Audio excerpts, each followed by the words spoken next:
തിരുവനന്തപുരം കോർപ്പറേഷനിലെ മേയർ സ്ഥാനാർത്ഥിയെ ചൊല്ലി ബി.ജെ.പിയിൽ ഭിന്നത.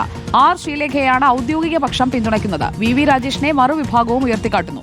ഭൂരിപക്ഷം കിട്ടിയ ശേഷം തീരുമാനിക്കുമെന്നാണ് ഔദ്യോഗിക വിശദീകരണം.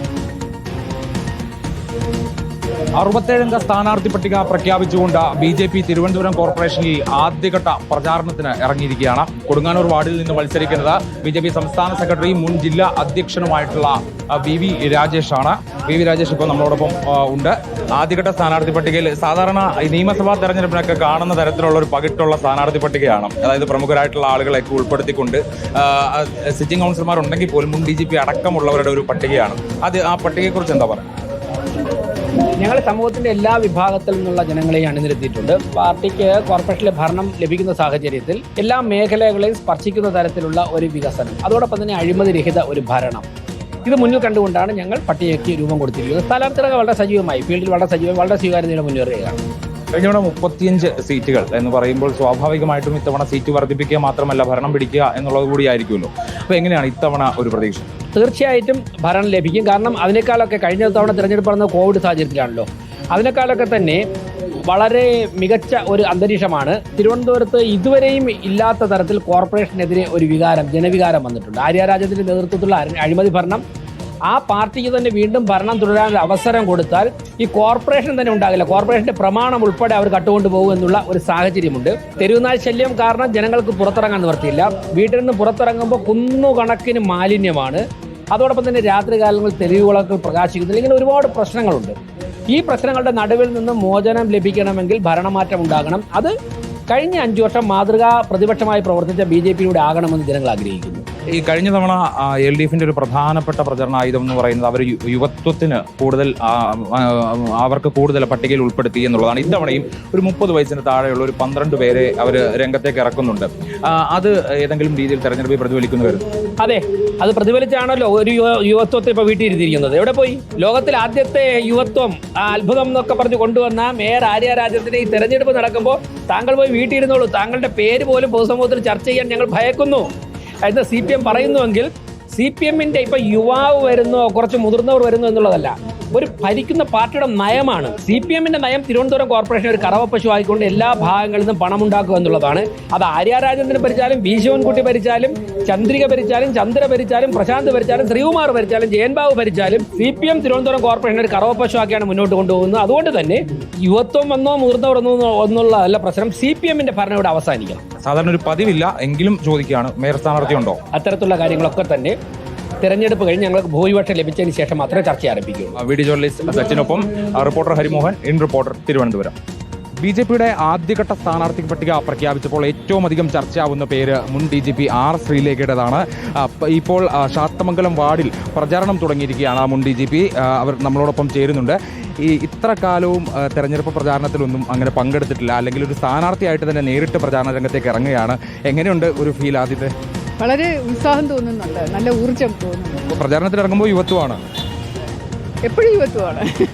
നമ്മളിപ്പോൾ സേവനത്തിൻ്റെ കാര്യത്തിൽ തന്നെ ഇപ്പോൾ സർവീസ് ഓറിയൻറ്റഡ് ആയിട്ടുള്ള ഒരു ഓഫീസർ എന്നുള്ള നിലയിൽ നമ്മളൊരു സാധാരണക്കാരുടെ അടുത്ത് പോയി അവരുടെ പ്രശ്നങ്ങൾ ചോദിക്കുമ്പോൾ ഒന്നും തുറന്നു പറയാൻ തയ്യാറാവില്ല.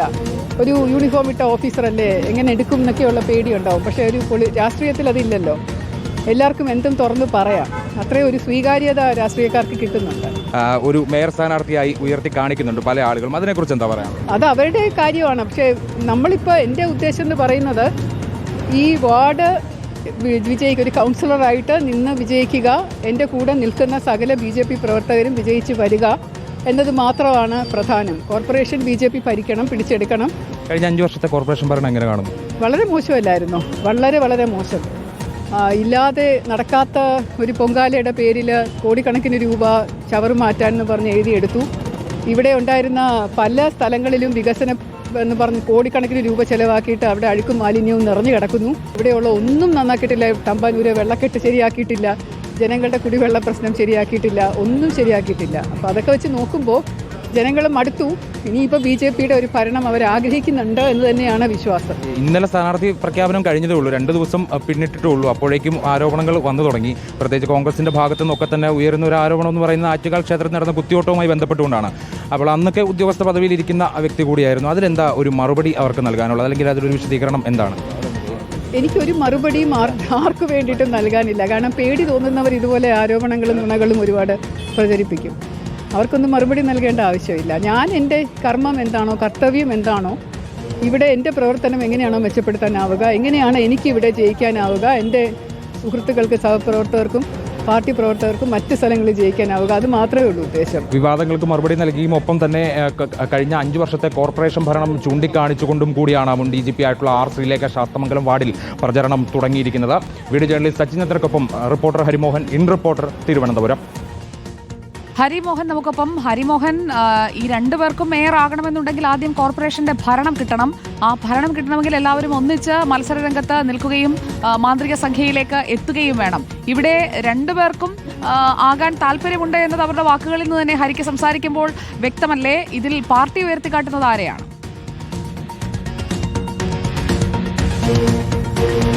സുജയ, തീർച്ചയായിട്ടും രണ്ടുപേരോടും മേയർ സ്ഥാനാർത്ഥി ആര് എന്നുള്ള ചോദ്യത്തിന് അവർ അതിൽ നിന്ന് പരമാവധി ഒഴിഞ്ഞു മാറുകയും എന്നാൽ അതേസമയം തന്നെ അത് വാർഡിൽ ജയിക്കുക, അതിനപ്പുറത്തേക്ക് ഭരണം ലഭിക്കുക, ഭരണം ലഭിച്ച ശേഷം അതിലുള്ള ചർച്ചകൾ ആരംഭിക്കുക എന്നുള്ളതാണ് അവർ രണ്ടുപേരും പറയുന്ന മറുപടി എന്ന് പറയുന്നത്.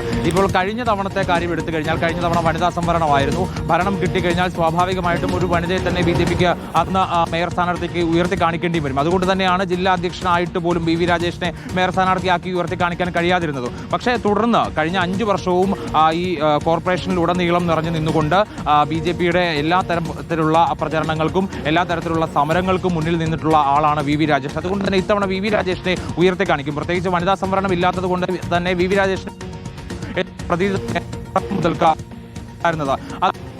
അദ്ദേഹത്തിന്റെ ഓക്കെ, ഹരിമോഹനാണ് വിവരങ്ങൾ നൽകിയത്. തിരുവനന്തപുരത്ത് BJPക്ക് 2 മേയർ സ്ഥാനാർത്ഥികൾ ഉണ്ട് എന്നതാണ് നിലവിലെ സാഹചര്യം.